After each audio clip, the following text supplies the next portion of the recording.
Ayun, mega mega live shout out everyone. Nagbabalik ang Merlin OFW Vlogs, guys.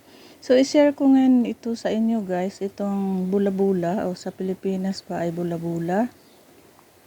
So, ito ay giamat dito sa Middle East. Ang tawag nito ay giamat, guys. So, harina lang to siya, guys. Harina, tapos bilog-bilog. Ayan ang tawag ay giamat dito sa Middle East. So, ito ang araw-araw nila kinakain pag Ramadan. Oo.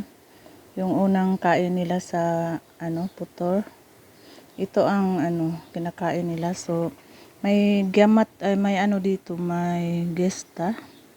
Cream yan. Masarap din yan sausaw sa sa turon. So, ito guys, share ko lang sa inyo guys sa mga bagong abroad. Sa hindi pa naka-abroad guys, ito ang tawag ay giamat guys. Harina lang to. Harina tapos minamasa-masa ni madam.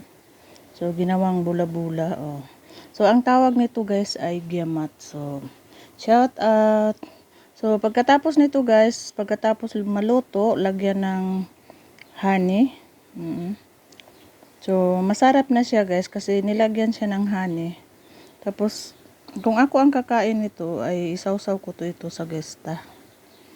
Cream yan siya guys, gesta ang tawag dito. So ito guys, masarap siya guys. Bula-bula lang siya, ay lang siya, harina tapos bilog-bilog. So ang tawag niya ay giamat. Sa Pilipinas ay bula-bula. So shout out everyone. Merlin OFW Vlogs. Maraming salamat for watching.